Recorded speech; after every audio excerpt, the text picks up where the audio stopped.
मन अपने धर ले। बैठक स्वामी अद्भुति राधा निरख निहार, और न कोई लग सके शोभा यग में अपार। गोप्त रूप जहाँ धरिया राधा स्वामी नाम, बिना मेहर नहीं पावे जहाँ कोई विश्राम।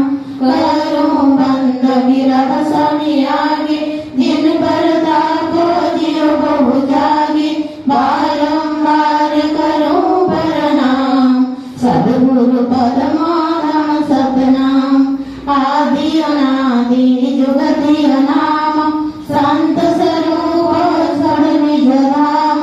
आवे भवजल नाल आई, हमसे जीवन लिया चढ़ाई। शब्द दृढ़ाया सुरत बताई, परम धर्म से लिया बचाई। कोट कोट करो वंदना, अरब खरब दंडवत। राधा स्वामी मिल गए, खोला भक्ति का सार। भक्ति सुनाई सबसे न्यारी, भेद कते बनता विचारी। सतगुरु जो थे पदवासा, संतन गाम सदा विलासा। शोभन दर्शाया गुरु भोरे, बीन बजे जहाँ चरद तोरे। आगे लग पुरुष दरबारा, देखा जाए सुरत सुसारा। निष्फल माल कन्यारा, संत सुरत कोई करत बिहारा।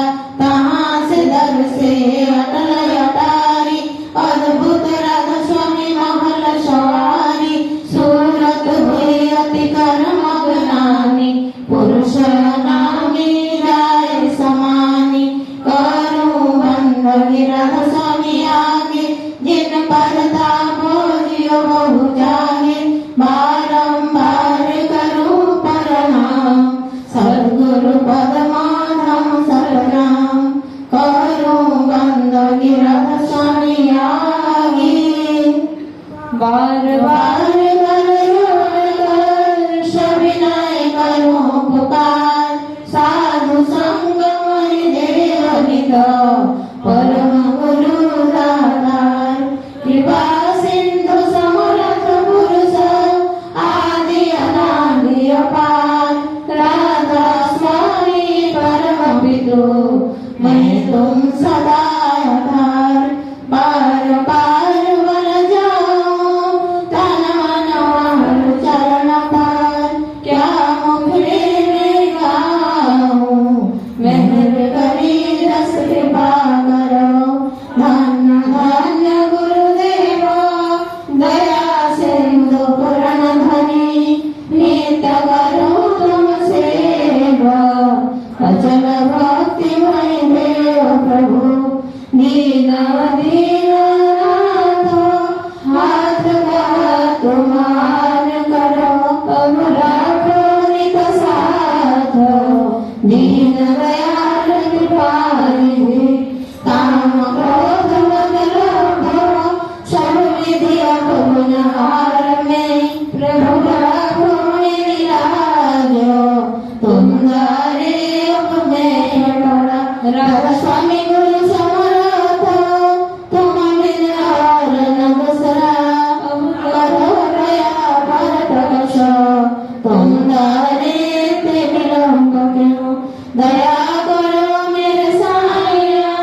गुरवे नमः अखण्डमण्डलाकारं व्याप्तं येन चराचरं तत्पदं दर्शितं तस्मै श्रीगुरवे नमः अज्ञानतिमिरन्धश्च ज्ञाननिरसनाय चक्षुरुन्मिलितं येन तस्मै श्रीगुरवे नमः स्थावरं व्याप्तं येन कृष्णं चराचरं तत्पदं दर्शितं तस्मै श्रीगुरवे नमः चिद्रूपेण परिव्याप्तं तरलं सचराचरं तत्पदं दर्शितं तस्मै श्रीगुरवे नमः नम गुरुरधिकं तत्त्वं न गुरुरधिकं तपः तत्त्वज्ञानात् परं नास्ति तस्मै श्रीगुरवे नमः मन्नाथ श्री जगन्नाथ मद्गुरु श्री जगद्गुरु मदात्मा सर्वभूतात्मा तस्मै श्रीगुरवे नमः गुरुराधनाधीश्वर गुरु परमदैवतं गुरु परागुणं नास्ति तस्मै श्रीगुरवे नमः ब्रह्मानन्दं परमसुखदं केवलं ज्ञानमूर्तिं दन्तातीतं गगनसदृशं तत्त्वमस्यादिलक्ष्यम् एकमनित्यं विमलमधुरं सर्वाधिसाक्षिभूतं भावातीतं त्रिगुणरहितं साधुस्तं नमामि साधुस्तं नमामि साधुस्तं नमामि।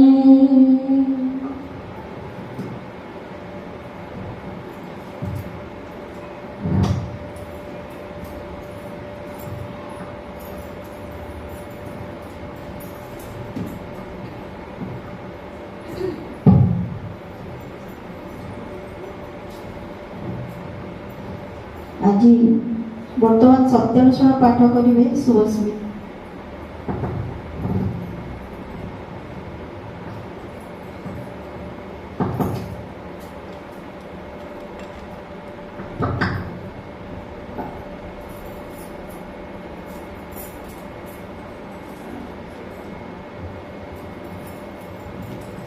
परम प्रेममय श्री श्री ठाकुर अनुकूल चंद्रकर श्रीहस्त लिखित सत्यानुसार ग्रंथ पाठ। दुख भी एक रकम भाव सुख भी एक रकम भाव अभावर वा चाहिबार भावटा ही दुख। तुमे जगतर हजार करी मध्य दुख नष्ट करि परिब नाही जे पर्यंत तुम हृदय से अभावर भावटा को काढ़ी न नेछ आ धर्म ही ताहा करि पारे। नारायणीति पाठ करेंगे सुकान्य।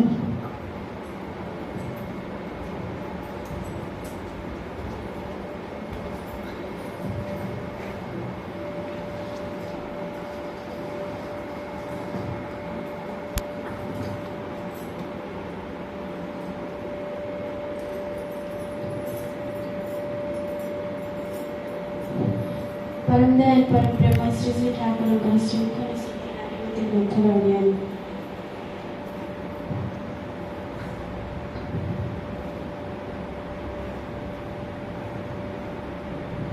प्रकृत अवरोध अवगुंठन दुःखशीलतार अवरोध अवगुंठन मनुष्यर विशेषत्व नारीर प्रकृत अवरोध अवगुंठन।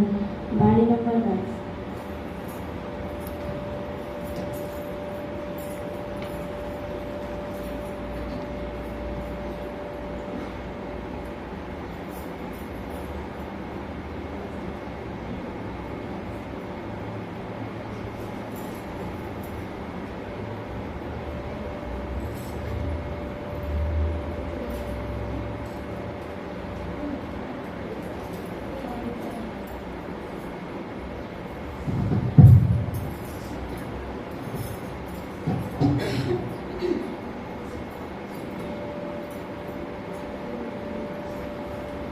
प्रथम भजन परिवेशन करेंगे सोनाली माँ।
प्रभु तुम श्री चरण बिना,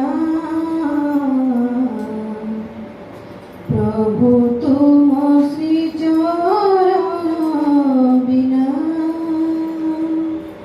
झड़ी जीव मोर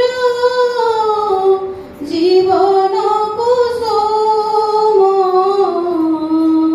झड़ी जीव मोर जीवन कुसुम, हराई मो कसिला, प्रभु तुम श्री चरण बिना, प्रभु तुम श्री चरण बिना, असार संसारे बासना मदिरा, भरी अछ केते रसर पसरा, असार संसारे बासना मदिरा,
ধরি জীবন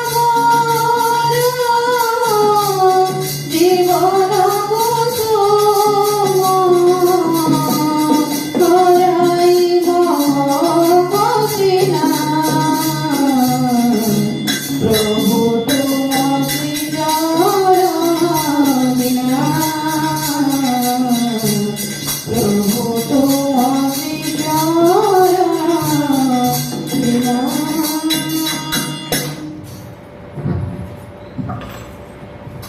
দ্বিতীয় ভজনটি পরিবেশন করবে সুকান্তি।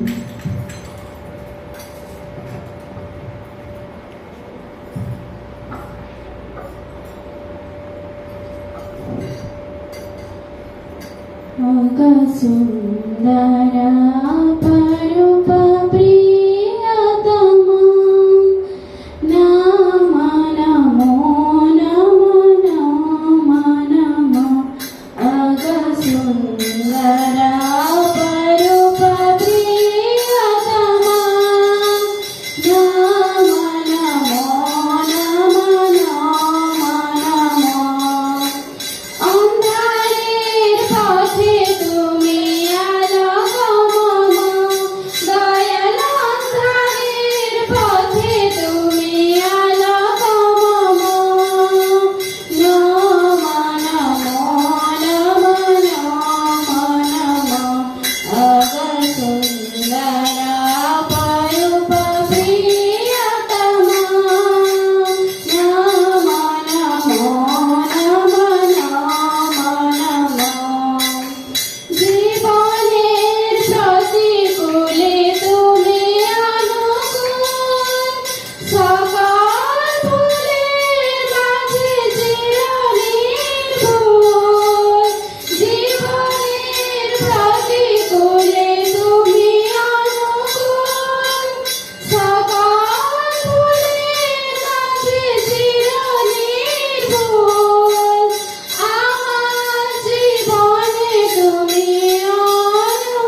तृतीय भजनटी परिवेशन करेंगे रूपाली माँ।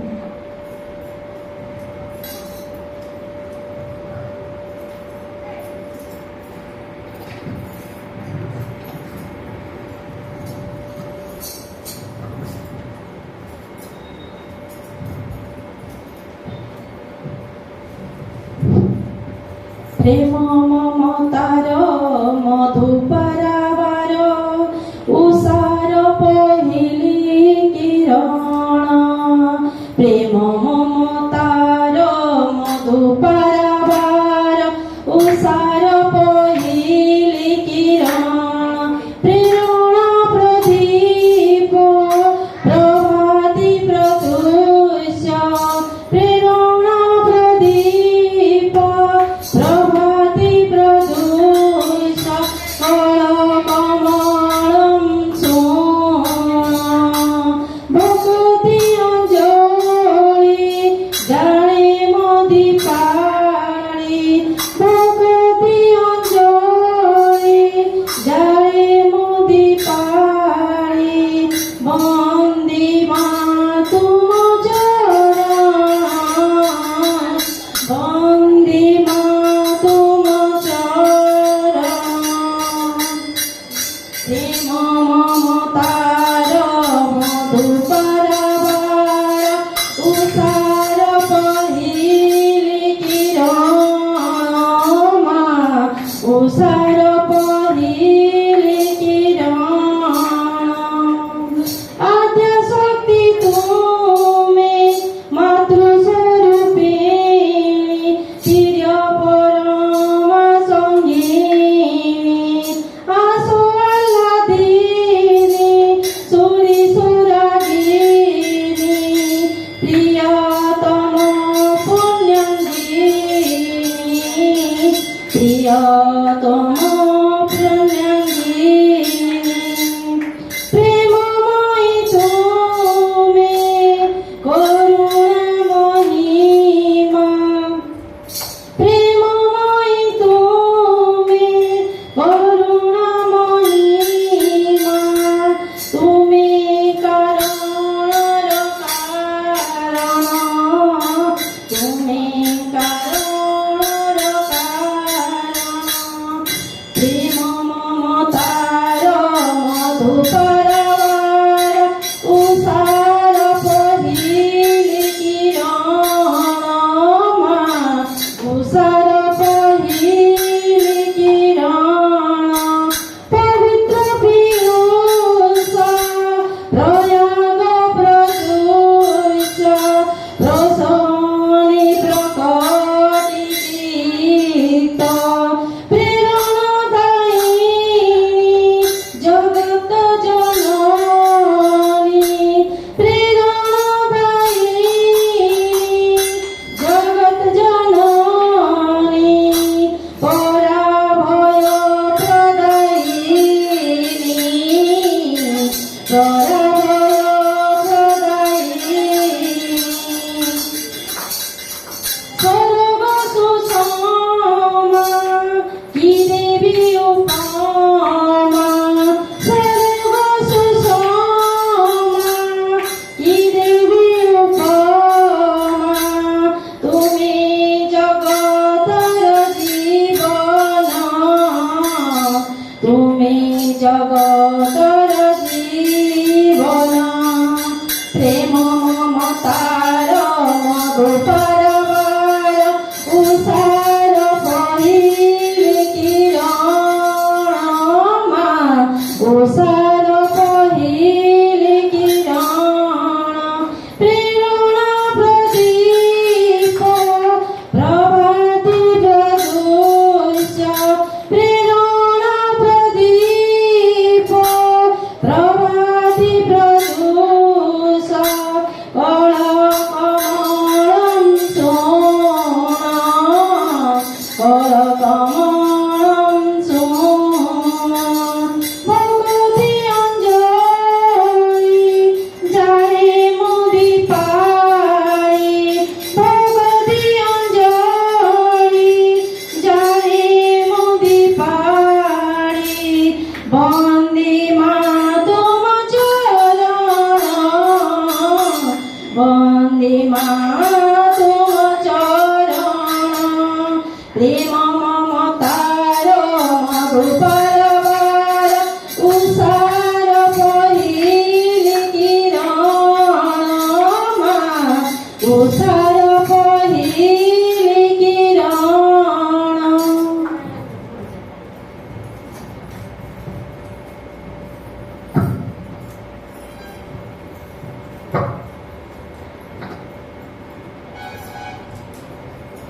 বর্তমান সুন্দরভাবে ভোজন সমাপ্ত হয়েছে। ଆଜି ହେଲା ପରମନାଥ ଜଗଜ୍ଜନନୀ ଶ୍ରୀ ଶ୍ରୀ ବଡ଼ମାଙ୍କର 132ତମ ଆବିର୍ଭାବ ଦିବସ। 1894 ମସିହାରେ ଶ୍ରାବଣ କୃଷ୍ଣ ଦ୍ୱାଦଶୀ ତିଥିରେ ଜଗଜ୍ଜନନୀ ଶ୍ରୀ ଶ୍ରୀ ବଡ଼ମା ଆଜି ଦିନରେ ଆବିର୍ଭୂତ ହୋଇଥିଲେ। ତେଣୁ ଏଇ ତାଙ୍କରି ଜନ୍ମ ମାସରେ ଆମ ମାସ ସାରା ଏଇ ଶ୍ରାବଣ ମାସରେ ମାତୃ ସମ୍ମିଳନୀ ଶ୍ରାବଣ ପରିକ୍ରମା ଚାଲିଛି। ଆଉ ଆଜି ହେଲା ତାଙ୍କର ଜନ୍ମ ଦିବସ। এই জন্ম দিবসরে আম সমস্তଙ୍କର ধ্যেୟ ହେଉ ଯେମିତି ତାଙ୍କରି ଚଳନ ଚରିତ୍ରକୁ ନେଇ ଆମେ ତାଙ୍କରି ଯେମିତି ଆମେ ସେଇ ଆଦର୍ଶ ଓ ଆଦର୍ଶ ପୁରୁଷ ଆଉ ଆଦର୍ଶ ନାରୀକୁ ଯେଉଁ ଗ୍ରହଣ କରିଛେ, ଯିଏକି ସେଇ ଅବତାରୀ ଆଜି ଧରାପୃଷ୍ଠରେ ତାଙ୍କର ପରମ ପ୍ରକୃତିକୁ ନେଇକି ଆବିର୍ଭୂତ ହୋଇଛନ୍ତି, ତାଙ୍କୁ ନେଇ ଆମେ ଯେମିତି ନିଜର ଜୀବନ ଚଳନୀକୁ ସେମିତି ସୁନ୍ଦର ଇଷ୍ଟମୁଖୀ ଆଚର୍ଯ୍ୟମୁଖ ମୁଖରେ এই ସାରା ଜୀବନ ଚାଲିପାରୁ, ଏହା ହିଁ ଆମ ସମସ୍ତଙ୍କର ତାଙ୍କର ଶ୍ରୀଚରଣରେ ଏତିକି ପ୍ରାର୍ଥନା ରହୁ। ଏହାପରେ ଆମର ଇଷ୍ଟ ପ୍ରସଙ୍ଗ ବା ସଦାଲୋଚନା ଆରମ୍ଭ କରିବା। ପ୍ରଥମେ ମୁଁ ଚନ୍ଦ୍ରକଳା ମାଙ୍କୁ କହିବି ସେ 5 ମିନିଟ୍ ପ୍ରାରମ୍ଭିକ ସୂଚନା ପ୍ରଦାନ କରିବେ।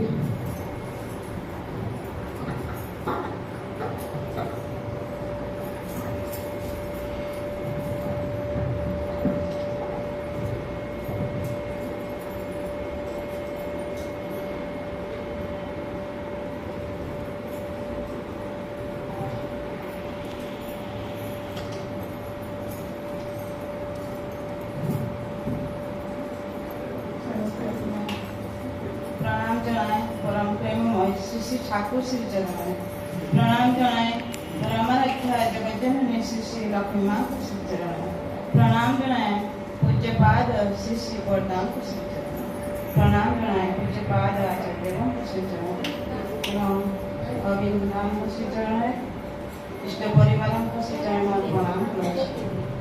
उपस्थित समस्त मातृवृंद एवं छोट छोट माँ मान को आनंदित जयगुरु जनाऊँगी।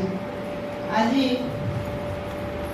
माँ मत प्रारंभिक सूचना देवाक मु तो सेमती किसी जानी हेले माँ को आज शुभ जन्म 132तम जन्म दिवस रायरंगपुर सत्संग विहार रे अनुष्ठित होइछि। आउ प्रथम उषा कीर्तन नहीं प्रार्थना प्रातकालीन प्रार्थना हो जाइछि एवं ए मातृ सम्मिलनी होइछि प्रार्थना भजन होइछि खूब सुंदर भाव में। आउ माँ को विषय मु कौन कहबी माँ तो जगज्जननी लक्ष्मी माँ से जे आमको एते किछि देखाई जाइछन्ति आमे तांकरी ही अनुसरण करिबा। से भोपाद ग्राम रे द्वादश श्रावण मास द्वादश तिथि रे जन्म नेथिले। जेतेबेले से जन्म थिले से झर झर बरसा झरणा बही जाऊए आउ सुंदर गिरी नदी आउ से सबुज खेत सब लहरी उठुए। से समय माँ से कुलकुल नाद से बरसा झरणा से आसीथिले। से माँ माँ को माँ आउ से माँ से छोट बेलू से ताकू जन्म मिले बेले से देखा जाउथिले कमल पुष्प भली तार रंग गुलाबी बर्ण थिला। तांकू से सेते बेले तांको आई माँ फटकी बेली डाकुथिले। से ये समस्त परिवार हसी उठिथिला आउ खुशी रे समस्ते गाई उठिथिले माँ जगज्जननी को देखि। तापर से छोट बेलू ସେ ଆରମ୍ଭ ହେଲା ଆମ ପୃଥିବୀରେ ତାଙ୍କର ଲୀଳା। ସେହି ସମୟରୁ ସେ ଚାଲିଲେ ମା ତାଙ୍କ ଆଈଙ୍କର ଶରଣ ହୋଇ। ସେ ଯେତେବେଳେ ମା ବଡ଼ ହେଲେ ଟିକେ ସେତେବେଳେ କହିଲେ ଜାଣେ ନା ପାରେ ନା ଘରେ ନାହିଁ, ଏସବୁ କଥା କହିବ ନାହିଁ। ସେ କଥାଟି ନେଇ ଚାଲିଥିଲେ। ଆଉ ପୂଜା ତାଙ୍କ ଆଈ କରୁଥିଲେ, ଶିବ ପୂଜା ସେଇଟା ମଧ୍ୟ ଶିଖି ଯାଇଥିଲେ। ଆଉ ତାଙ୍କ ବିଷୟରେ ଆଉ ଅନେକ କିଛି ଅଛି। ଆଉ କହିବାକୁ ତ ମନାରେ ଥିଲେ, 5 ମିନିଟ୍ ମଧ୍ୟରେ କହିବାକୁ କହିଥିଲେ। ମାଙ୍କୁ ନେଇ ଆମେ ସମସ୍ତେ ତାଙ୍କୁ ହିଁ ଅନୁସରଣ କରିବା। ତାଙ୍କୁ କିପରି ସ୍ୱାମୀଙ୍କୁ ନେଇ ତାଙ୍କୁ ସତ୍ସଙ୍ଗକୁ ନେଇ କିପରି ଚାଲିଥିଲେ ମା ଅଛନ୍ତି, ଭବିଷ୍ୟତ ବହୁତ ସୁନ୍ଦର ଭାବରେ କହିବେ। ଏତିକି କହି ମୁଁ ଜୟଗୁରୁ ଜଣାଉଛି। ଜୟଗୁରୁ।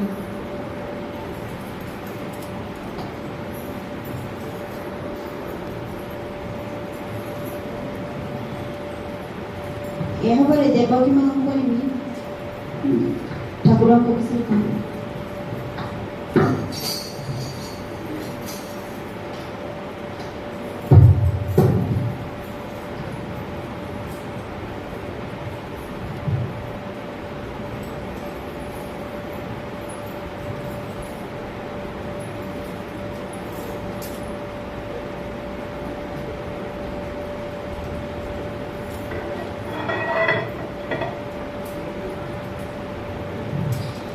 परम प्रेममय परम दयालु श्री ठाकुरଙ୍କ ଶ୍ରୀଚରଣ ମୋର କୋଟି କୋଟି ପ୍ରଣାମ। ପରମାରାଧ୍ୟ ଜଗଜ୍ଜନନୀ ଶ୍ରୀ ପରମଙ୍କ ଶ୍ରୀଚରଣ ମୋର କୋଟି କୋଟି ପ୍ରଣାମ। ଏବଂ ପିତୃଦେବ ଶ୍ରୀ ବଡ଼ଦାଙ୍କ ଶ୍ରୀଚରଣ ମୋର କୋଟି କୋଟି ପ୍ରଣାମ। ଏବଂ ଆଚାର୍ଯ୍ୟ ଦେବଙ୍କ ଶ୍ରୀଚରଣ ମୋର କୋଟି କୋଟି ପ୍ରଣାମ। ଆଉ ଆଜି ବଡ଼ମାଙ୍କର ଜନ୍ମ ଦିବସ ଉପଲକ୍ଷେ ଆମେ ସବୁ ଆୟୋଜନ କରାଯାଇଛି। ଯାହା ମାଆ ମାନେ ବହୁତ ଜଣ ଆସୁଛନ୍ତି, ଭଲ ଲାଗୁଛି। ଏ ମାସ ସାରା ଶ୍ରାବଣ ପରିକ୍ରମା ମାସ ସାରା ଆମର ଯେ ଘରେ ଘରେ କି ମନ୍ଦିରରେ ହଉ ପରିକ୍ରମା ଚାଲିଛି। ଆଉ ଚାଲି ରହିବ ବର୍ତ୍ତମାନ ମାସ ସାରା 16 ତାରିଖ ପର୍ଯ୍ୟନ୍ତ। ତାପରେ ଆମର ଭାଦ୍ର ପରିକ୍ରମା ଆରମ୍ଭ ହେବ। ଆଉ ମାଙ୍କ ବିଷୟରେ ତ ସମସ୍ତେ ଯେ ମା ଯେଉଁ କହିଲେ ସବୁ ଅବଗତ ହେଲେ। ମାଙ୍କର ଜନ୍ମ କୃଷ୍ଣ ଦ୍ୱାଦଶୀ ତିଥିରେ ତାଙ୍କର ହେଇଥିଲା।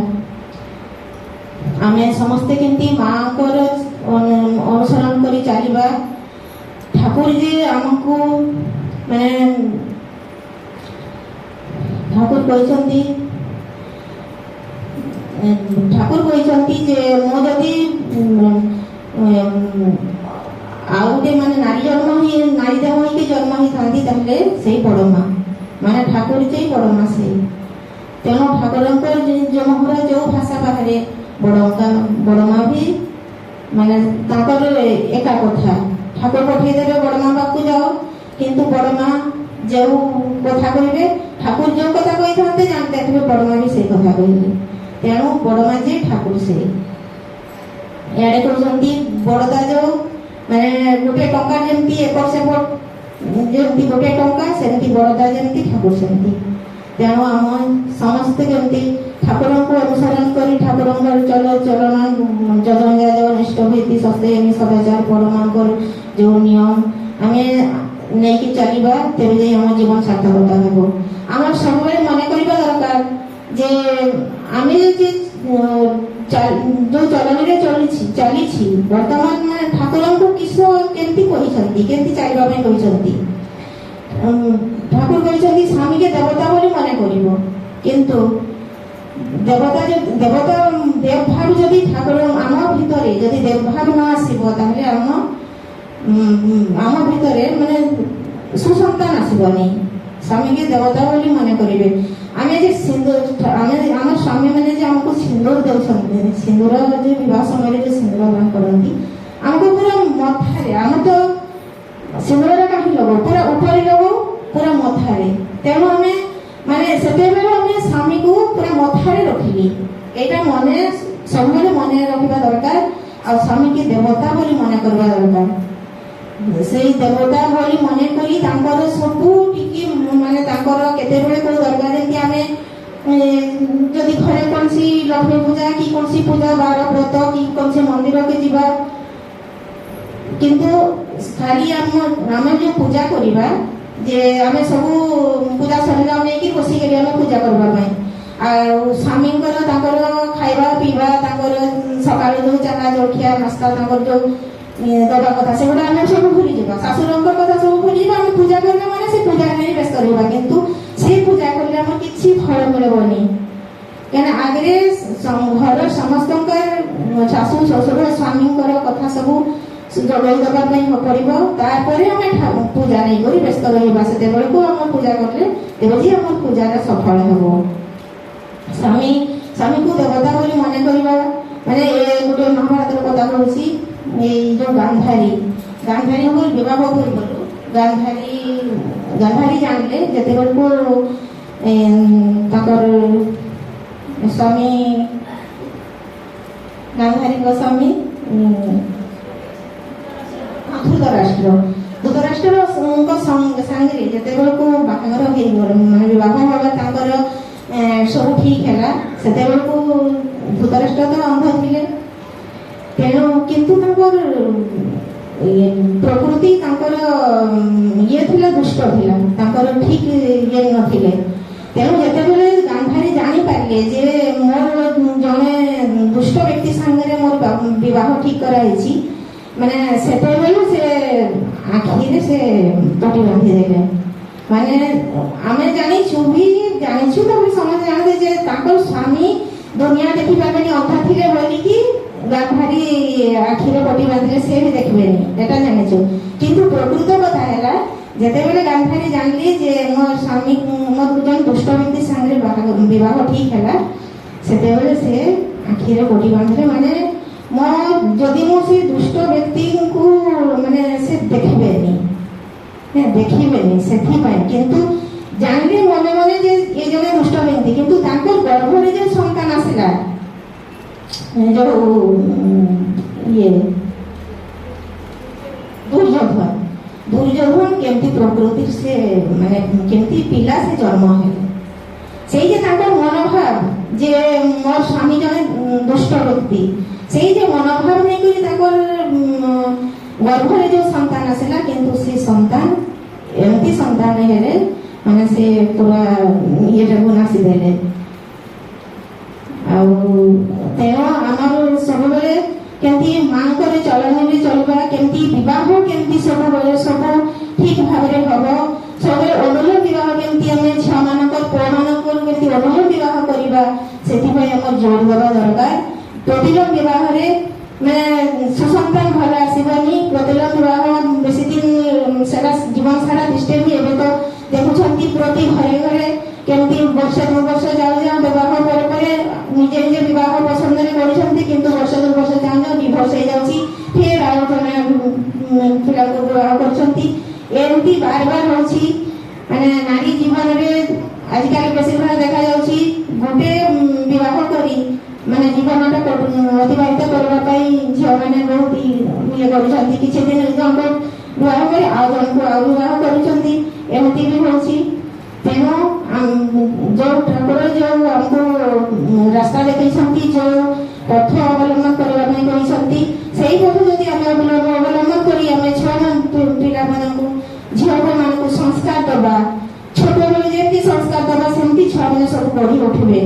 ତେଣୁ ଆସନ୍ତୁ ସମସ୍ତେ ଠାକୁରଙ୍କ ନିୟମ ନୀତି ନେଇକି ଆମେ ସମସ୍ତ ପରିବାରକୁ ଭଲ ଭାବରେ କେମିତି ଠାକୁରଙ୍କ କରିବା, ଠାକୁରଙ୍କ ମনের ମତନ ହେଇ ଉଠିବା। ଛୁଆମାନଙ୍କୁ ବି ଯେମିତି ଆମେ ତ ଅଧା ଜୀବନ କଟିଗଲାନି, ଏଇନା କେମିତି ଆମେ ଠାକୁରଙ୍କ ଛୁଆମାନଙ୍କୁ କେମିତି ଠାକୁରଙ୍କ ମনের ମତ କରିବା ପାଇଁ ଚେଷ୍ଟା କରିବା। ତେଣୁ ଆସନ୍ତୁ ଆମ ଠାକୁରଙ୍କୁ ପଥ ଅବଲମ୍ବନ କରି ଚଳିବା, ତେବେ ଯାଇ ଆମ ଜୀବନ ସାର୍ଥକତା ହବ। ଆଉ ବଡ଼ମାଙ୍କ ନିୟମ ନୀତି ନେଇକରି ବଡ଼ମା କେମିତି ଆମେ ଯେକୌଣସି ଜିନିଷ ଧରୁ କିଛି ଚାଉଳ ପଡ଼ିଗଲା, କିନ୍ତୁ ଆମେ 2-4ଟା ପଡ଼ିଛି, କିନ୍ତୁ ସେତିକି ମନେ ରଖିବା ଦରକାର, ମନେ କରିବା ଦରକାର ଯେ ବଡ଼ମା ତ ଏମିତି କରିନାହାନ୍ତି, ବଡ଼ମା ତ ଗୁଟି କରି ଗୋଟେ ଡାଲି ପଡ଼ିଗଲେ ବି ଗୁଟି ଗୁଡ଼ିକି ସେ ଠିକ ଜାଗାରେ ରଖୁଥିଲେ, କିନ୍ତୁ ଆମେ କେମିତି ନଷ୍ଟ କରିବା। ତେଣୁ ସେମିତି ମାନେ ସବୁବେଳେ ଆମେ ଯେକୌଣସି କାମ କଲେ ଆମକୁ ଠାକୁର କିସ କହିଛନ୍ତି, ବଡ଼ମା କେମିତି ଚଳିବା ପାଇଁ କହିଛନ୍ତି, ସେମିତି ସବୁବେଳେ ମନେ କରିବା ଦରକାର। ଇଏ ନେଇକିରି ଚଳିବା ଆମ ଦରକାର। ତେବେ ଯେ ଆମ ଜୀବନ ସାର୍ଥକତା ହବ, ଆମ ଦୀକ୍ଷା ନେଇକି ଆମ ଜୀବନର ସାର୍ଥକତା ହବ। ଆଉ ଆମର ଦେଖି ଯେମିତି ପାଡ଼ାପଡ଼ୋଶୀ ସମସ୍ତେ ଯେମିତି ଶିଖିବେ, ଜାଣିବେ, ଅଦୀକ୍ଷିତ ମାନେ ଯେମିତି ଜାଣିବେ ଯେ ମାନେ ଦୀକ୍ଷା ନେଇକି ମାନେ ଏମାନଙ୍କ ଚାଲିଚଳନ କେମିତି ମାନେ ସମସ୍ତଙ୍କଠୁ ଗୋଟେ ଅଲଗା ହବା ଦରକାର। ତେବେ ଜାଣିବେ ନାଇଁ ଦୀକ୍ଷା ନେଇକି ଆମେ ଠାକୁରଙ୍କୁ ଧରିକିରି ମାନେ କେତେ ସୁନ୍ଦର ଚଳନି। ତେବେ ଯେ ଲୋକ ଆମର କିଛି କହିଲେ କିଛି ଇଏ କଲେ ଆମକୁ ଅବଲମ୍ବନ କରିବେ, ଶୁଣିବେ। ଏତିକି ମୁଁ ଠାକୁରଙ୍କ ଶେଷ କରୁଛି। ଜୟ।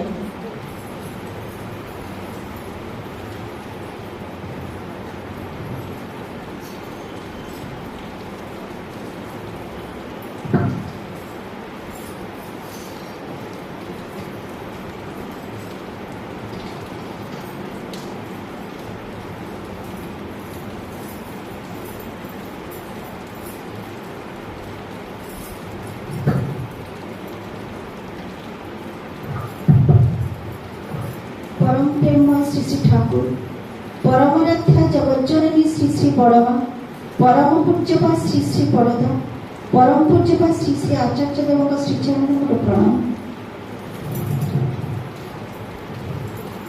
उपस्थित माँ एवं छोट झील मान मोर आंतरिक राय एवं जयगुरु।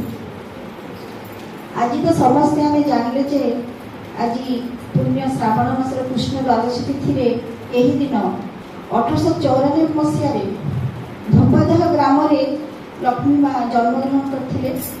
लक्ष्मी माँ जन्म मामू गृह माने मातृ गृह माने मामू घर जाए जन्मग्रहण करते। मामू घर ही मामू माई पाखे से पालित होते कारण मामू माई निसंतान थे।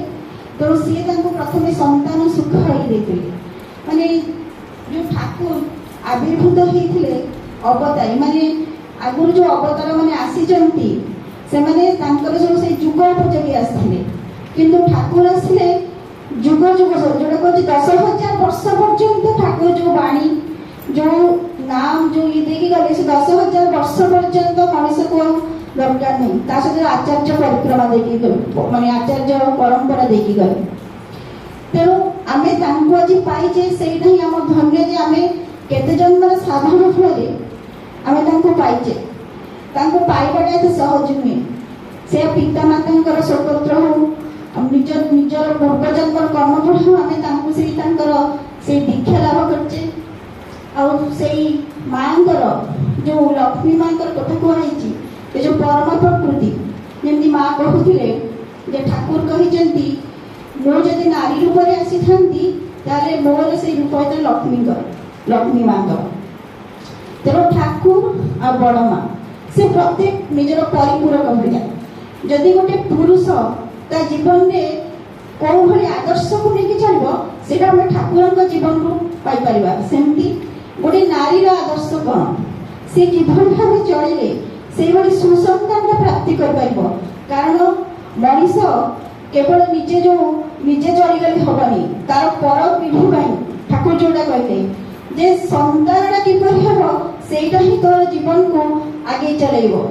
कारण मो स्वामी चलीगला पर आमर पीढ़ी को किए नहीं मो संतान जदि मो पिला छुआ मैंने मो कथा मानबे से ठीक भाव चलबे से कष्टा आग माँ और बापा को ही मिले तापर परिवेश तापर संसार विश्व पाइब किंतु प्रथम तार येटा किए पाए संतान प्रथम येटा तार बापा माँ ही भोग करती।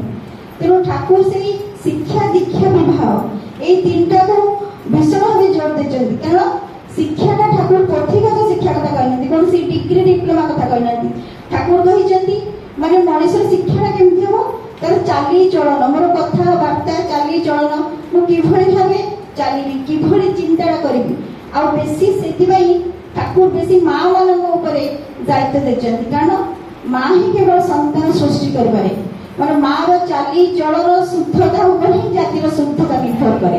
तेणु से जो शुद्धता आम से मनुष्य जीवन में गोटे दरकार क्या नहीं से आगे बढ़ जमी गोटे बहु आसे गोटे झीटे जो छोट पिला थाए सी तार प्रथम तार माँ को देखे घर को बाहर आसला से तार शाशु को देखे सेमती ମଣିଷ ଗୋଟେ ବଡ଼ ଜିନିଷ ଫୁଲଫିଲ୍ କରିବାକୁ ହେଲେ ତାକୁ ସେଇ ଆଦର୍ଶ ନାରୀ ଜଣେ ଦରକାର, ଆଉ ସେ ହିଁ ହେଲେ ଶ୍ରୀ ଶ୍ରୀ ବଡ଼ମା।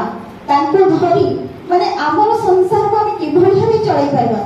ଏମିତି ନାହିଁ କି ଯେ ବଡ଼ମା ଯେ ଜଗତଜନନୀ ବଡ଼ମା ଯୋଉ ହେଇଯାଇଛନ୍ତି ସେ କିଛି କର୍ମ ନ କରିବେ, କାରଣ ଠାକୁର ସବୁଠି କର୍ମ ଉପରେ ଦେଇକି ଆସିଛନ୍ତି। ଶ୍ରୀ ଶ୍ରୀ ଲକ୍ଷ୍ମୀ ମା 11 ବର୍ଷ ବୟସରେ ବିବାହ କରିଥିଲେ।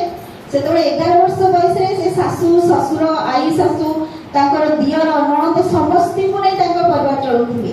ତା ସହିତ 11 ବର୍ଷ ବୟସରେ ତାଙ୍କର ଆଈ ମାନଙ୍କୁ ବୁଝିଥିଲେ, ମାନେ ନାଁ କହିବାଟା ସେ ଜାଣିନଥିଲେ।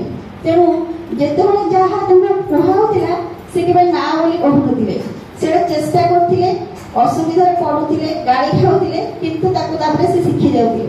এই যে বিভিন্ন କାହାଣୀ ଲକ୍ଷ୍ମୀ ମାଙ୍କର ଜୀବନରେ ଅଛି। ଆମେ ଜାଣିଛେ ଥରେ ତାଙ୍କର ଶ୍ୱଶୁର ତାଙ୍କୁ କହିଲେ ତାଳର ମାନେ ଇଏର କ୍ଷୀରି ଜାଣିଛୁ କି? ତ ସିଏ ଲକ୍ଷ୍ମୀ ମା ହଁ ମାନିଲେ, ତେଣୁ ନା ତ କହନ୍ତିନି, ହଁ ମାନିଲେ। ଯେତେବେଳେ ତିଆରି କଲେ ତାଙ୍କୁ ଆସିଲାନି, ତେଣୁ ସେଟା ଯେତେବେଳେ ଖରାପ ହେଇଗଲା ତାପରେ ତାଙ୍କୁ ଗାଳି ବି ମିଳିଲା। କିନ୍ତୁ ଏଇଆ ଯେ ସେ ଗାଳି ଶୁଣିକି କେବେ ସେଟାରେ ବନ୍ଧୁକ କରୁନଥିଲେ। ଗୋଟେ ସାଧାରଣ ନାରୀ ଆମେ ସମସ୍ତେ ଗୋଟେ ଜିନିଷ ଭୁଲ ହେଇଗଲା ଆମେ ସେତେବେଳେ ତା ଉପରେ ଯେତେବେଳେ ଆମେ ଶୁଣୁ ଆମ ମନ ଭିତରେ ଆସେ ଭାବ ଯେ ମୁଁ ତ ଜାଣିନଥିଲି ମୋର ଭୁଲ, ମୁଁ ତା ପାଇଁ ଏତେ ଗାଳି, ମୁଁ ଯଦି କହୁଛି ମୁଁ ଜାଣିନି ବୋଲି। କିନ୍ତୁ ସେଇ ହିଁ ଆମେ ନେଗେଟିଭନେସ୍ ଯୋଉଟା ବର୍ତ୍ତମାନ ଜଗତରେ ଅଛି, ନେଗେଟିଭ ମାନେ ନା ସେଇଟା ନେଗେଟିଭନେସ୍ ଟା ଗୋଟେ ଡିପ୍ରେସନକୁ ଇଏ। ମୁଁ ସାଧାରଣ ଭାବେ ଯେ ଲକ୍ଷ୍ମୀ ମା ନାଁ କହୁନଥିଲେ ମାନେ କ'ଣ ନେଗେଟିଭ ଟାକୁ ସେ ପ୍ରଶ୍ରୟ ଦେଉନଥିଲେ। जो आम सब कथा बर्तमान नेगेटिवनेस आड़क पड़े, नेगेटिवनेस मनुष्य को डिप्रेशन आड़क नहीं जाए। से आचार्य देव भी कहते हैं डिप्रेशन टा कौन मनुष्यर मानसिक सकल कथा। वर्तमान जगत में मनुष्यर जागतिक जिनस किसी अभाव नहीं, टंका शाढ़ी सुना गहना सब अच्छी, किंतु मानसिक सिचुएशन टा मनुष्य खराब हो जाए। से झील हो पी हो झी हो कि पु पाठ पढ़ुन सब पढ़ुन मानसिक अवस्था ये स्तर को बढ़ाऊँगी मनुष्य निजे जानी पारे जो मुझे कौन करुँची गोटे भूल डिसीजन नहीं जाऊँगी। से जीवन में सद्गुरु लाभ करवा दरकार। जो दीक्षाटा नौचे हम जो नाम नौचे कौन करते से नामटा ही हमारे पॉजिटिवनेस को बढ़ाऊँगी। आचार्य कौन कहते आचार्य जो कहते जे मुझे आम जो नेगेटिव आड़ को जाऊे से आम भर ब्रेन भितर गोटे द्वंद्व सृष्टि होची। से द्वंद्व द्वारा से नेगेटिवनेस टाक आम टाणुचे। आम जो भावुचे मनीष साधारणतः मनीष मनटा जो कुछ गोटे घटना घटना आम सागे सागे नेगेटिव आड़ को पड़ जाए मैंने मनीष मन भर आसे सेटा केवल आम ठाकुर को से धरिकी नाम द्वारा से पॉजिटिव कर से जिनसा लक्ष्मी माँ जीवन में प्रति क्षेत्र में माने परिपालित होती आम शुणुचे जो ठाकुर छोट छोट कहानी समस्ते जानते कि से जो जिनसा ठाकुर माने सब रंधणा सरी जाइए ठाकुर हठात कहते मु खेचड़ी खाइबी।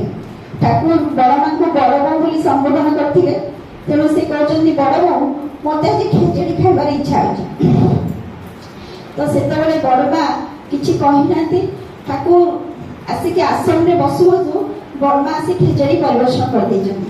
तो ठाकुर खाई सारा कहते बड़ बो मु तो तमें आज कौन कर भात डाली तरकारी करी तो तुम एत शीघ्र खेचड़ी कल केमती ना मु भात डाली तरकारी को मिसई देली खेचड़ी करदेली। तो से जो जिनसा निजर स्वामी को खुशी करने भीतर से बारंबार से चिंता ठाकुर केमती खुशी करी कारण से ठाकुर को निजर ये ठाकुर बोली संबोधन करते ठाकुर को से देवता बोली। तो प्रति नारी भितर हम देवता बोली भाई किंतु स्वामी को से सम्मान से श्रद्धा देले आम भीतर जो सन्तान आसो से श्रद्धा सम्मान से आमको भी दब। तेणु जीवन में प्रतिटा कहानी जमी गोटे छोट कहानी लंठन जो दिन बेले ठाकुर बड़ माँ को कहले लंठन जाड़ी दिया कारण से जड़े स्वामी स्त्री आसिक ठाकुर पहुंची थे जो मैंने कि स्वामी स्त्री भितर भीषण झगड़ा था माने स्वामी जहाँ कहे स्त्री शुणी स्त्री जहाँ कहे स्वामी शुणे। तो ठाकुर पाखे से बसला ठाकुर बड़ माँ को हठात कहते बड़ बो टे लंठन टा लगे नहीं आस। तो बड़ माँ लंठन लेकिन आसला दिन समयटा बड़ माँ किंतु कौन प्रश्न पचार ना दिन में मुझे कहीं लंठन लगेबी। बड़ माँ लंठन टा नहीं आसला बड़ ठाकुर कहते ବଡ଼ ବୋଉଟା ଲିଭେଇ ଦିଅ। ତ ବଡ଼ ମା ପୁଣି ଲିଭେଇ ଦଉଛନ୍ତି। ପୁଣି କିଛି ସମୟ ପରେ ଠାକୁର କହୁଛନ୍ତି ବଡ଼ ବୋଉ ଆଉ ଥରେ ଟିକେ ଲଗେଇ ଦିଅ। ଏମିତି 2-3 ଥର ଖଟିଲା ପରେ ସେ ଯେ ସ୍ୱାମୀ ସ୍ତ୍ରୀ ବସିଲେ ସେମାନେ ଆଶ୍ଚର୍ଯ୍ୟ ହେଇଗଲେ, କହିଲେ ଯେ ବଡ଼ ମା ପଚାରୁ ବି ନାହାନ୍ତି ଯେ ଲଣ୍ଠନଟା ଲଗେଇବି କାହିଁକି ଲିଭେଇବି କାହିଁକି, ଯଦି ମୁଁ ଲଗେଇକି ବି ଆଣି ଲିଭେଇବି କାହିଁକି। ତ ସେଇଥିପାଇଁ କି ସେ ବଡ଼ ମା। ତ ଆମେ ଆମ ଜୀବନରେ ତାଙ୍କର ସେଇ ଛୋଟ ଛୋଟ କାମଟାକୁ ଚେଷ୍ଟା କରିବା, କାରଣ ଧରାଯାଉ ଆମେ ବି କରୁଛେ ସ୍ୱାମୀ ପାଇଁ ରାନ୍ଧୁଛେ ବାଢୁଛେ ଖୁଆଉଛେ ଲୁଗାପଟା କାଚୁଛେ ସବୁ କରୁଛେ, କିନ୍ତୁ ଆମର ଗୋଟେ ସ୍ୱାମୀ ପ୍ରତି ଗୋଟେ ଅଭିଯୋଗର ବାର୍ତ୍ତା ମଣିଷ ଭିତରେ ଆସେ। ଅଭିଯୋଗ ଇଏ ମୋ ସ୍ୱାମୀ ମୁଁ ଏତେ କାମ କରୁଛି ମୋ ସ୍ୱାମୀ ମୋ କଥା ବୁଝୁନାହାନ୍ତି। କିନ୍ତୁ ଲକ୍ଷ୍ମୀ ମା ସେଇଥିପାଇଁ ସେ ଲକ୍ଷ୍ମୀ ମା, ତାଙ୍କ ଭିତରେ କେବେ ଜୀବନରେ ଅଭିଯୋଗର ବାର୍ତ୍ତା ନଥିଲା। ସେ କେବଳ ଚାହୁଁଥିଲେ ଠାକୁର ହିଁ ଆନନ୍ଦିତ ରୁହନ୍ତୁ, ଠାକୁର ହିଁ ଆନନ୍ଦ ପାଆନ୍ତୁ। ତେଣୁ ସେ ସାରା ଜୀବନ ସେ ସମସ୍ତଙ୍କ ପାଇଁ ଖଟୁଥିଲେ, କିନ୍ତୁ ସେ ତାଙ୍କର କେବେ ଠାକୁରଙ୍କ ପ୍ରତି ଇଏ ନଥିଲା ଯେ ଠାକୁର ତ ବାହାରେ ସବୁବେଳେ ବସିଲେ, କାରଣ ଠାକୁରଙ୍କ ଜୀବନଟା ସବୁବେଳେ ବାହାର ଅନ୍ୟ ଲୋକମାନଙ୍କ ପାଇଁ ଥିଲା ନା। କିନ୍ତୁ ତାଙ୍କ ଭିତରେ କେବେ ଅଭିଯୋଗ ନଥିଲା ଯେ ମୁଁ ଘର ଭିତରେ ରହିକି ସବୁ କାମ କରୁଛି, କାରଣ ତାଙ୍କର ଏତେ ବଡ଼ ଫ୍ୟାମିଲି ଥିଲା, ସମସ୍ତଙ୍କର କାମ ହିଁ ସେ ବଡ଼ ମା ବୁଝୁଥିଲେ। ତାଙ୍କର ଯୋଉ ଯାହା ଯିଏ ସେ ଅତି ଅଳ୍ପ ବୟସରେ ମୃତ୍ୟୁବରଣ କରିଥିଲେ, ତାଙ୍କ ଛୁଆ ପିଲାଙ୍କର ଇଏ ବୁଝୁଥିଲେ। ତେଣୁ ଗୋଟେ ସମୟରେ ଲକ୍ଷ୍ମୀ ମାଙ୍କୁ ବହୁତ ପରିଶ୍ରମ କରିବାକୁ ପଡୁଥିଲା, ରୋଷେଇ ବାସଠୁ ଆରମ୍ଭ କରି ସବୁ କାମ ସେ କରୁଥିଲେ। ଏମିତି ବି ହୁଏ ଯେ ତାଙ୍କ ପାଇଁ ଖାଦ୍ୟ ବି ନଥାଏ, ଏମିତି ହୁଏ ଯେ ପ୍ରାୟ ବଡ଼ ମା ମାନେ ଏମିତି ପ୍ରତିଦିନ ପ୍ରାୟ ଲକ୍ଷ୍ମୀ ମାଙ୍କ ପାଇଁ ଖାଇବାକୁ ବି ନଥାଏ। ସିଏ ଶେଷରେ ସମସ୍ତଙ୍କୁ ଖାଇବାକୁ ଦେଇ ସାରିଲା ପରେ ଭାତକୁ ପଖାଳିକି ମୁଠାଏ ଭାତରେ ନିମ୍ବ ପତ୍ରଟାକୁ ପୋଡ଼ିକି ଖାଆନ୍ତି। ତ ଏଇଟା ଯେତେବେଳେ ଶ୍ରୀ ଶ୍ରୀ ବରଦା ଜାଣିଲେ ସେ ନିଜେ ବି ଆଶ୍ଚର୍ଯ୍ୟ ହେଇଗଲେ, କିନ୍ତୁ ଦିନେ ବି ସେ କେବେ ବଡ଼ ମାଙ୍କର ଅଭିଯୋଗ ଶୁଣିନାହାନ୍ତି ଯେ ମୁଁ ଏତେ ଲୋକ ଖାଇବାକୁ ଦଉଛି ମୋ ପାଇଁ ଖାଇବା ପଡୁନି, ସେଇ ଯୋଉ ଜିନିଷଟା। କିନ୍ତୁ ଆମେ ସାଧାରଣ ଭାବେ ଆମ ଭିତରେ ଅଭିଯୋଗ ଆସିଯାଏ ଯେ ମୁଁ ଏତେ କାମ କରୁଛି ମୋ ପାଇଁ ଖାଇବା ନାହିଁ, ମୋ ଶାଶୁ ମୋ କଥା ବୁଝିଲେନି, ମୁଁ ଗୋଟେ ଖାଇପାରୁନି ମୋ କଥା ବୁଝୁନାହାନ୍ତି, ସେଇ ଯୋଉ। କିନ୍ତୁ ଦିନେ ସେଇଥିପାଇଁ କି ସେ ଲକ୍ଷ୍ମୀ ମା, ତ ସେଇଥିପାଇଁ କି ସେ ଆଦର୍ଶ ଯାହାକୁ ଆମେ ଆଜି ଗ୍ରହଣ କରିଛେ, ଯାହାକୁ ନେଇକି ଚଳିଲେ ଆମେ ବି ସେ ଯୋଉ କହନ୍ତି କାହିଁକି ଲକ୍ଷ୍ମୀ ମାନେ ତାଙ୍କର ପ୍ରତି କ୍ଷେତ୍ରରେ ଲକ୍ଷ୍ୟ ଥିଲା। ଯେମିତି ହଠାତ୍ ଠାକୁର ଜଣେ ଭକ୍ତ ଶରଦ ହରିଦାସଙ୍କୁ କହିଲେ ଯେ ମୋର 25ଟା ସ୍ୱର୍ଣ୍ଣ ମୁଦ୍ରା ଦରକାର, ଏ ସ୍ୱର୍ଣ୍ଣ ମୁଦ୍ରା ପାଇଲେ ମୁଁ ଯାଇକି ଭୋଗ ଗ୍ରହଣ କରିବି। ସେ ଗୁରୁ ଭାଇ ମାନେ କଲେକ୍ସନ କରୁଛନ୍ତି, କିନ୍ତୁ ଆସିକି ଠାକୁରଙ୍କ ଭୋଗ ସମୟ ହେଇଗଲାଣି, କିନ୍ତୁ ମାନେ ସ୍ୱର୍ଣ୍ଣ ମୁଦ୍ରାଟା ଇଏ ପାଣି। ଯେମିତି ବଡ଼ମା ଜାଣିଲେ ସେ ନିଜେ କୋଉଠି ରଖିଥିଲେ, ତାଙ୍କୁ ଆଣିକି ଦେଲେ, କହିଲେ ଏଇଟା ନେଇକି ଠାକୁରଙ୍କୁ ଦେ, ଆଉ ଠାକୁରଙ୍କ ଭୋଗ ସମୟରେ। ତେଣୁ ଘର ଭିତରେ ରହିକି ବି ସେ ଜାଣୁଥିଲେ ଠାକୁର କଣ କାହାକୁ କହିଲେ, ତ ତାଙ୍କର ପ୍ରତିଲକ୍ଷ୍ୟ ଥିଲା ଠାକୁରଙ୍କ ଉପରେ। ତ ପ୍ରତି ସବୁ ଜିନିଷରେ ଯେମିତି ଧରାଯାଉ ଆମେ ଯୋଉ କାନ ଫୁଲର କାହାଣୀ ଶୁଣିଛେ ଯେ ଠାକୁରଙ୍କର ମାନେ ଜଣେ ଯୋଉ ପେସେଣ୍ଟ ଜଣେ ତାର ଛୁଆର ଦେହ ଖରାପ ଥିଲା, ତାର ଔଷଧ ନେବାକୁ ପଇସା ବି ନଥିଲା। ତ ଶ୍ରୀ ଶ୍ରୀ ଠାକୁର କଣ କରିଥିଲେ, ବଡ଼ ମାଙ୍କର କାନ ଫୁଲଟାକୁ ନେଇକି ତାଙ୍କୁ ଦେଇ ଦେଇଥିଲେ ସେ ଲୋକକୁ। ସିଏ ସେଇଟା ନେଇଯାଇଥିଲା। ତ ଯେତେବେଳେ ବଡ଼ ମାଙ୍କର ଆଈ ଶାଶୁ ତାଙ୍କ ସମସ୍ତେ ଜାଣିଲେ, ସମସ୍ତେ କଣ ସେ କାନ ଫୁଲଟା ନାହିଁ, ସମସ୍ତେ ବିଭିନ୍ନ ପ୍ରକାର ଗାଳି ଦେଲେ ଯେ କିଏ କହିଲେ ବାପ ଭୋଗ ଦେଇଦେଉଛି, କିଏ କହିଲେ କଣ କଲେ, ଏଣେ ବିଭିନ୍ନ ପ୍ରକାର ସମସ୍ତେ ବଡ଼ ମାଙ୍କୁ ଲାଞ୍ଛନା ଦେଲେ। କିନ୍ତୁ ବଡ଼ ମା ଗୋଟେ ପଦ ବି କହିନାହାନ୍ତି ଯେ ଠାକୁର ମଠକୁ ଏଇଟା ନେଇଛନ୍ତି। ଯେତେବେଳେ କିଛି ଦିନ ପରେ ସେ ଲୋକ ସେଇଟାକୁ ଯେତେବେଳେ ଆଣିକି ଫେରେଇଲା, ମାନେ ସେ ବନ୍ଧା ପକେଇ ଦେଇଥିଲା, ତାକୁ ପୁଣି ଆଣିକି ଯେତେବେଳେ ଫେରସ୍ତ କଲା, ସେତେବେଳେ ହିଁ ସମସ୍ତେ ଜାଣିଲେ ଯେ ଠାକୁର ନେଇଥିଲେ। ତ ସେଇଭଳି ମାନେ ବଡ଼ମା ଯୋଉ ପରମ ପ୍ରକୃତି ବୋଲି କୁହାହଉଛି, ଏଇଥିପାଇଁ କୁହାହଉଛି ସେ ପ୍ରତି କ୍ଷେତ୍ରରେ ଠାକୁରଙ୍କୁ ହିଁ ସେ ଇଏ କରିକି ଚାଲିଥିଲେ।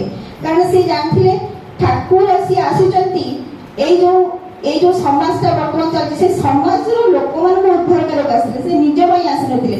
ତେଣୁ ସେଇ ଯୋଉ ଆଦର୍ଶ ପରାୟଣତାକୁ ଦେଖେଇକି ହିଁ ସେ ଚାଲି ଯାଇଛନ୍ତି ଯେ ଏଇଭଳି ଭାବେ ଚଳିଲେ, ଗୋଟେ ସ୍ୱାମୀ ସ୍ତ୍ରୀର ସମ୍ପର୍କଟା ଏଇଭଳି ଭାବେ ହେଲେ ଏଇଭଳି ସନ୍ତାନ ସୃଷ୍ଟି ହବ। ଆଉ ଏଇ ସନ୍ତାନ ହିଁ ଆଗକୁ ସମାଜକୁ ବଢିବ। କାରଣ ମଣିଷ ତ ନିଜେ ଚାଲିଯିବ, ତାପରେ ପୁଣି କିଏ ଯିବ, ତାରି ସନ୍ତାନ ମାନେ ତା ସନ୍ତାନ ମାନେ। ତେଣୁ ଗୋଟେ ଭଲ ସଂସ୍କାର ଭଲ ଅଭ୍ୟାସ ଭିତରେ ଦେଇକି ଯେତେବେଳେ ମଣିଷ ଚାଲିବ, ଏଇ ସମାଜଟା ହିଁ ସୁସ୍ଥ ସମାଜ ହେବ। ଆଜି କାହିଁକି ସମାଜଟା ଏତେ ଅସୁସ୍ଥ, କାହିଁକି ମଣିଷର ବିଭିନ୍ନ ସମୟରେ ସୁଇସାଇଡ କରିଦେଉଛି, କାହିଁକି ମଣିଷର ଏତେ ବିକାରଗ୍ରସ୍ତତା ଆସୁଛି? କାରଣ ମଣିଷର ସେଇ ଯୋଉ ଜନ୍ମତଃ କାରଣ ନାରୀ ହଉ ପୁରୁଷ ହଉ ସେମାନଙ୍କ ଚଳନି ହିଁ ଠିକ ନାହିଁ। ଯୋଉ ଠାକୁର ବିବାହ ବିଷୟରେ କହିଲେ, ବିବାହ ବିଷୟରେ କଣ ତମର ବଂଶ ବର୍ଣ୍ଣ ବିଦ୍ୟା ସବୁ କ୍ଷେତ୍ରରେ ଜଣେ ଉପଯୁକ୍ତ ହେଇଥିବ। ଏଟା ବି ଠାକୁର କହିଛନ୍ତି ଯଦି ବଂଶ ବର୍ଣ୍ଣ ବିଦ୍ୟା ଉଚ୍ଚ ଥାଇକି ବି ଜଣେ ଲୋକ ତମକୁ ଗୋଡଉଛି ବା ତମ ପ୍ରତି ଇଏ ହଉଛି ତାକୁ ବିବାହ କରାନି, ସେଠି ସନ୍ତାନ ଆସିବନି। କାରଣ ଠାକୁର ବହୁତ ବିଷୟରେ କହିକି ଯାଇଛନ୍ତି। ସେଇଥିପାଇଁ ଯେ ଠାକୁରଙ୍କର ଯୋଉ ପୁସ୍ତକ ଗୁଡ଼ିକ ପଢିବା ଦ୍ୱାରା ବହୁତ ଜ୍ଞାନ ହବ। ଆମେ ତ ଯେତିକି ପଢିନୁ ଏତେ ସବୁ ବିଷୟରେ ମଣିଷର କିଭଳି ଭାବେ ଚଳିବ, କୋଉ ଭଳି ସଦାଚାର ରକ୍ଷା କରିକି ଚଳିଲେ ମଣିଷର ରୋଗ ଯୋଉଟା ଆମେ କହୁଛେ ଯୋଉ କରୋନା ପିରିୟଡ ଗଲା ଆମେ ଯୋଉ ବିଭିନ୍ନ କଲେ ସେଇଟା ଠାକୁର ଆଗରୁ ହିଁ କହିଦେଇଛନ୍ତି ସଦାଚାର ଦ୍ୱାରା ଯେ କିଭଳି ଲୁଗା ପିନ୍ଧିବ, ଯୋଉ ଲୁଗା ବାହାରେ ପିନ୍ଧିକି ଅଛ ସେଇ ବସ୍ତ୍ର ପିନ୍ଧିକି ଯିବନି ରୋଷେଇ ଘରକୁ କିଭଳି ଯିବ, କିଭଳି ଭାବରେ ସବୁ ରଖିବ। ସମସ୍ତେ ନିଜର ବାସନକୁ ଗୋଟେ ବାସନରେ ଖାଇବନି, ପ୍ରତି ଲୋକର ଭିନ୍ନ ଭିନ୍ନ। ଘରେ ଆମେ ଗୋଟେ ଘରର ଲୋକ କିନ୍ତୁ ସମସ୍ତଙ୍କର ବାସନଟା ଅଲଗା ଅଲଗା ହେବା ଉଚିତ। କାରଣ ପ୍ରତି ପ୍ରତ୍ୟେକର କାହାର ରୋଗ କୋଉଟା ଅଛି ସବୁ ଜିନିଷ ଠାକୁର ଟିକିନି ଖେଳେ କରିଦେଇଛନ୍ତି। ଆଉ ସେଇଟା ବଡ ମାଙ୍କ ଯୋଉ ଠାକୁର ଯୋଉ ଅଷ୍ଟବୈଶିଷ୍ଟ୍ୟ କଥା କହିଛନ୍ତି ନିଷ୍ଠା ଧର୍ମ ସେବା ଶୁଶ୍ର ସାହାଯ୍ୟ ସଂରକ୍ଷଣ ପ୍ରେରଣା ପ୍ରଜନନ, ଏଇଟା ଆମେ ବଡ ମାଙ୍କ ଜୀବନରୁ ହିଁ ପାଇପାରୁଛେ।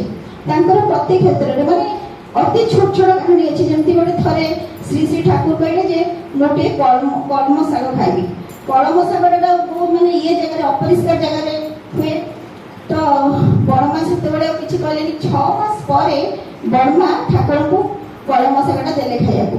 ତ ଠାକୁର ଯେତେବେଳେ ଖାଉଛନ୍ତି କହୁଛନ୍ତି ବଡ ବୋଉ ମୁଁ ତମକୁ କହିଥିଲି 6 ମାସରେ ତମର ମନେ ଥିଲା ନା? ହଁ ମୋର ମନେ ଥିଲା। ମାନେ ଏଇଟା ଠାକୁର ଇଚ୍ଛା କରିଛନ୍ତି ସେଇଟା ସେ ପୂରଣ କରିବା ତା ଲକ୍ଷ୍ୟ। କିନ୍ତୁ ଯୋଉଠି ପରିଷ୍କାର ଜାଗାରେ ଇଏ ହେଇକି ସେ ଦେଇଥିଲେ। ସେମିତି ଥରେ ଗୋଟେ ଠାକୁରଙ୍କର ପଣସ କଠା ଖାଇବାକୁ ଇଚ୍ଛା ହେଲା। ତ ସେଇଟା ସିଜିନ ନଥିଲା ପଣସ କଠାର।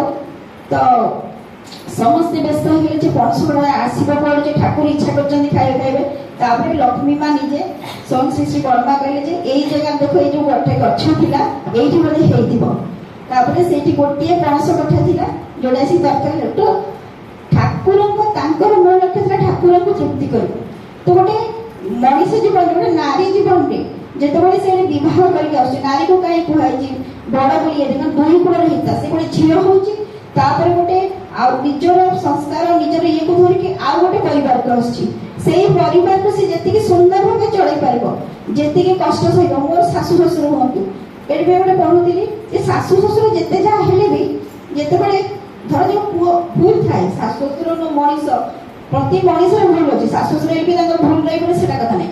କିନ୍ତୁ ଗୋଟେ ପୁଅ ହଉ କି ବୋହୁ ସେଇ ଭୁଲଟାକୁ ସେମାନେ ଯଦି ଗୋଟେ ବୋହୁ ହିଁ ତାକୁ ଇଏ କରିପାରିବ ସେଇ ଭୁଲଟାକୁ ସେ ଧରିବନି ଯେ ଇଏ ମୋ ଶାଶୁ ଶ୍ୱଶୁର ଇଏ ଭୁଲଟା କାହିଁ କରେ। କଣ ହୁଏ ନା ମଣିଷ ସାଧାରଣ ଭାବେ ବହୁତ ନିଜର ଭିତରେ ଇଏ କାହିଁକି ମୋ ଶାଶୁ ଏମିତି କହିଲେ ମୋ ଶ୍ୱଶୁର ଏମିତି କହିଲେ।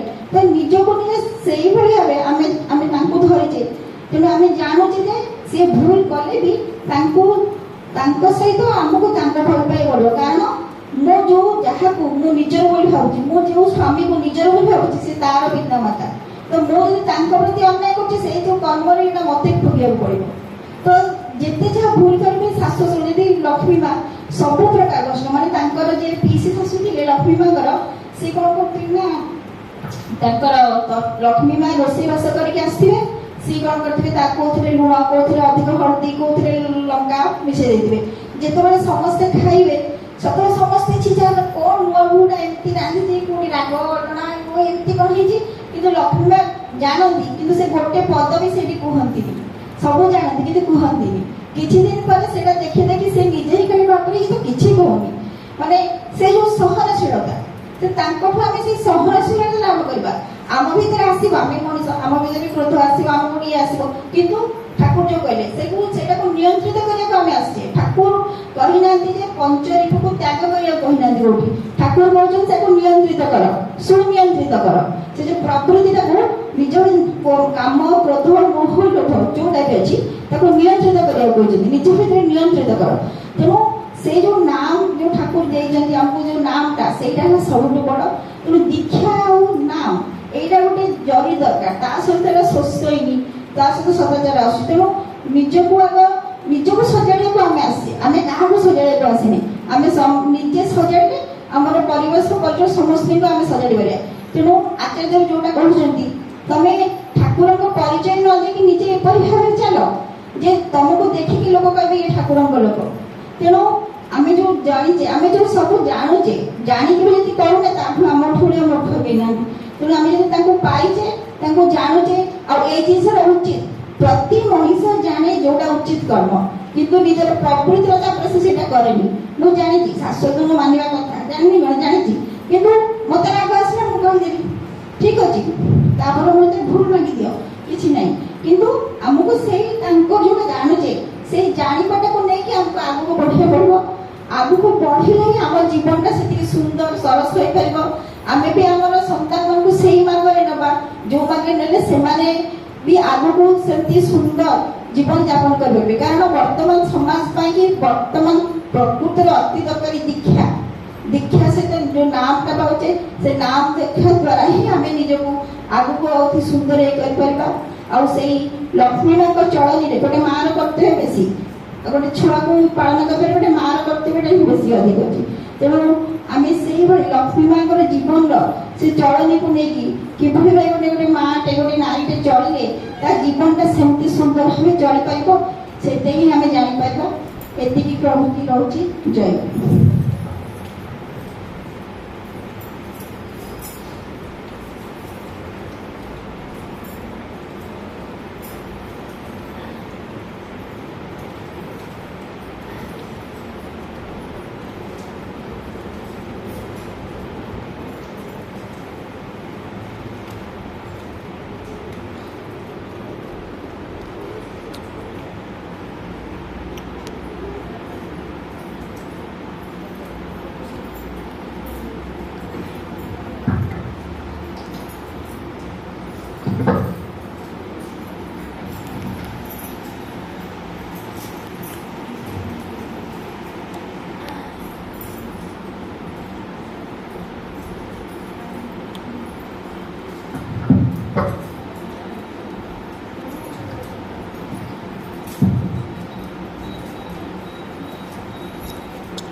वन्दे पुरुषोत्तमं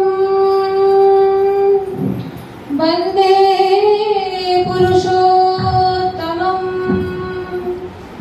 वन्दे पुरुषोत्तमं। परम प्रेममय श्री श्री ठाकुर अनुकूल चंद्र जी की जय। परम प्रेममय श्री श्री ठाकुर अनुकूल चंद्र जी की जय। परम प्रेममय श्री श्री ठाकुर अनुकूल चंद्र जी की जय। सत्संग की जय सत्संग की जय सत्संग की जय। सतीध्वजार स्वभाव सिद्ध चर्चा पटु मन जगधात्री मूर्त झिय संसारर जीवन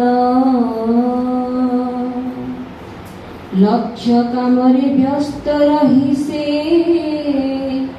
स्वामी सोहाग भरे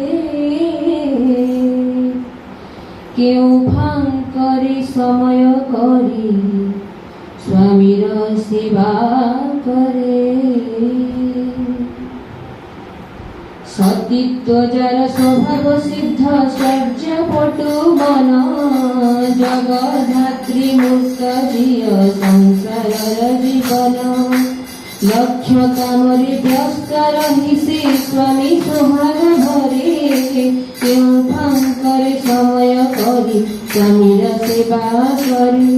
तेणु सतीत्व जार स्वभाव सिद्ध चर्य पटु मन जगधात्री मुक्त झिय संसारर जीवन ଜଗଧାତ୍ରୀ ମୁକ୍ତ ଝିଅ ସଂସାରର ଜୀବନ ଶ୍ୱଶୁର ଘରି ଯେଉଁ ଝିଅର ଅଗାଧ ତୁଟ ଟାଣ ସେହିମାନେ ତ ଲକ୍ଷ୍ମୀ ଝିଅ ସେବାରେ ବିପୁଳ ପ୍ରାଣରେ ସେବାରେ ବିପୁଳ ପ୍ରାଣ ଶ୍ୱଶୁର ଘରେ ଯେଉଁ ଝିଅର ଅଗାଧ ତୁଟ ଟାଣ ସେହିମାନେ ତ ଲକ୍ଷ୍ମୀ ଝିଅ ସେବାରେ ବିପୁଳ ପ୍ରାଣରେ ସେବାରେ ବିପୁଳ ପ୍ରାଣ ଶ୍ୱଶୁର ଘରେ ଯେଉଁ ଝିଅର ଅଗାଧ ତୁଟ ଟାଣ ସେହିମାନେ ତ ଲକ୍ଷ୍ମୀ ଝିଅ ସେବାରେ ବିପୁଳ ପ୍ରାଣ ପତି ପ୍ରାଣ ଦକ୍ଷ ନାରୀର ସେବା ସୁନ୍ଦର ତୃପ୍ତି ଚରଣ ପ୍ରତିରୋଧାଏ ଦୀପ୍ତିଆରେ ବୁଦ୍ଧି ଦେଦି ଉପଢୋକନ ପ୍ରତିରୋଧ ପତି ପ୍ରାଣ ଦକ୍ଷ ନାରୀର ସେବା ସୁନ୍ଦର ତୃପ୍ତି ଚରଣ ପ୍ରତିରୋଧାଏ ଦୀପ୍ତିଆରେ ବୁଦ୍ଧି ଦିଏ ଉପଢୋକନ ସତୀତ୍ୱଜାର ସ୍ୱଭାବ ସିଦ୍ଧ ଚର୍ଯ୍ୟ ପଟୁ ମନ ଜଗଧାତ୍ରୀ ମତ ଝିଅ ସଂସାରର ଜୀବନ ଜଗଧାତ୍ରୀ ମତ ଝିଅ ସଂସାରର ଜୀବନ ପୁରୁଷ ମାଗେ ନାରୀର ପ୍ରଣୟ ନାରୀ ମାଗେ ଟଙ୍କା ଏମିତି କରି ଚାଲିଛି ଜଗତ ବଞ୍ଚିବା ବଢିବା ଫାଙ୍କାରେ ବଞ୍ଚିବା ବଢିବା ଫାଙ୍କା ପୁରୁଷ ମାଗେ ନାରୀର ପ୍ରଣୟ ନାରୀ ମାଗେ ଟଙ୍କା ଏମିତି କରି ଚାଲିଛି ଜଗତ ବଞ୍ଚିବା ବଢିବା ଫାଙ୍କାରେ ବଞ୍ଚିବା ବଢିବା ଫାଙ୍କା ସ୍ୱାମୀ ବ୍ୟଥାରେ ବୁକୁ ଫାଟିଲା ସଂକୀର୍ଣ୍ଣ ତ ମନ ହୃଦୟ ଜଡ଼ କବିତା ଡରେ ତାଙ୍କରି ସ୍ୱାର୍ଥ ପ୍ରତିଷ୍ଠାରେ ଅନ୍ତର ଦେଇ କରେ ନା ଯେ ସ୍ୱାମୀର ସମ୍ପୂର୍ଣ୍ଣ ସ୍ୱାମୀ ବ୍ୟଥାରେ ବୁକୁ ଫାଟିଲା ସଂକୀର୍ଣ୍ଣ ତ ମନ ହୃଦୟ ଜଡ଼ କବିତା ଡରେ ତାଙ୍କରି ସ୍ୱାର୍ଥ ପ୍ରତିଷ୍ଠାରେ ଅନ୍ତର ଦେଇ କରେ ନା ଯେ ସ୍ୱାମୀର ସମ୍ପୂର୍ଣ୍ଣ ଏପରି ନାରେ ଯାହା ଧରେ ଆପଦ ପିତାର କେବେ ସରେ ଏପରି ନାରେ ଯାହା ଧରେ ଆପଦ ପିତାର କେବେ ସରେ ଚାଲି ହିଁ ଚାଲେ ସେ ଛାର ଥାରେ ଉଦାସେ ଡୋବେ ବନ ତେଣୁ ସତୀତ୍ୱଜାର ସ୍ୱଭାବ ସିଦ୍ଧ ଚର୍ଯ୍ୟପଟୁ ମନ ଜଗଧାତ୍ରୀ ମତ ଝିଅ ସଂସାରର ଜୀବନ ଜଗଧାତ୍ରୀ ମତ ଝିଅ ସଂସାରର ଜୀବନ କଥା ବିକି ହେଲୁ ସାନ୍ତାଣୀ କରିଲୁ କି ତାହା କାର୍ଯ୍ୟ କାମରେ ଫୁଟାଇ ନତୁଳି ବୁଝା ହେବ ହିଁ ତାହା ବାଜେ ରେ ହେବ ହିଁ ତାହା ବାଜେ କଥା ବିକି ହେଲୁ ସାନ୍ତାଣୀ କରିଲୁ କି ତାହା କାର୍ଯ୍ୟ କାମରେ ଫୁଟାଇ ନତୁଳି ବୁଝା ହେବ ହିଁ ତାହା ବାଜେ ରେ ହେବ ହିଁ ତାହା ବାଜେ ସ୍ୱାମୀ ଦୋଷ ଝିଅ ଧରିବ ନାହିଁ କହିବନି ତାଙ୍କୁ ଖୁଣ୍ଟ ଦେଇ ଅନ୍ତରରେ ତୃପ୍ତି ଦେଇ ସୁଧାରି ନେବୁ ସବୁ ମିଳାଇ ସ୍ୱାମୀ ଦୋଷ ଝିଅ ଧରିବ ନାହିଁ କହିବନି ତାଙ୍କୁ ଖୁଣ୍ଟ ଦେଇ ଅନ୍ତରରେ ତୃପ୍ତି ଦେଇ ସୁଧାରି ନେବୁ ସବୁ ମିଳାଇ ସ୍ୱାମୀ ସେବା ନାହିଁ ଯେ ସ୍ତ୍ରୀର ପର ହୁଏ ଯାର ଆପଣ ଜନ ଅନୁରାଗ ଯାର ଛନ୍ନ ଛାଳ ଦରିଦ୍ରତାର ଅନୁରାଗ ତାର ଛନ୍ନ ହରା ଦରିଦ୍ରତା ହିଁ ତାର ଲକ୍ଷଣ ସ୍ୱାମୀ ସେବା ନାହିଁ ଯେ ସ୍ତ୍ରୀର ପର ହୃଦୟ ଆପଣ ଜନ ଅନୁରାଗ ତାର ଛନ୍ନ ଛାଳ ଦରିଦ୍ରତା ହିଁ ତାର ଲକ୍ଷଣ ଅତିତ୍ୱଜାର ସ୍ୱଭାବ ସିଦ୍ଧ ସର୍ଯ୍ୟପଟୁ ମନ ଜଗଧାତ୍ରୀ ମୁକ୍ତ ଝିଅ ସଂସାରର ଜୀବନ ଲକ୍ଷ कमर व्यक्त रही समी तोहर भरे तेणु करे समय करी शनिर सेवा करे तेणु सतीत्व जड़ स्वभाव सिद्ध चर्य कटु मन जगधात्री मुक्त जीवन संसार जीवन जगधात्री मुक्त जीवन संसार जीवन जगधात्री मुक्त जीवन संसार जीवन। जय राधे राधे कृष्ण कृष्ण गोविंद गोविंद राधे जय राधे राधे कृष्ण कृष्ण गोविंद गोविंद राधे गोविंद गोविंद गोविंद गोविंद गोविंद सदा राधे जय राधे राधे कृष्ण कृष्ण गोविंद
परम प्रेममय श्री श्री ठाकुर अनुकूल चंद्र जी की परम प्रेममय श्री श्री ठाकुर अनुकूल चंद्र जी की परमाराध्या जगत जननी श्री श्री बड़मा की परमाराध्या जगत जननी श्री श्री बड़मा की परमाराध्या जगत जननी श्री श्री बड़मा की परम पूज्य पाद श्री श्री बड़दा की परम पूज्य पाद श्री श्री बड़दा की परम पूज्य पाद श्री श्री बड़दा की परम पूज्य पाद श्री श्री आचार्य देव की परम पूज्य पाद श्री श्री आचार्य देव की परम पूज्य पाद श्री श्री आचार्य देव की सत्संग की सत्संग की सत्संग की वंदे पुरुषोत्तमं वंदे आद्य पितृन् वंदे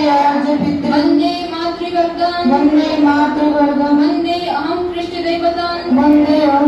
देवतां वंदे पुरुषोत्तमं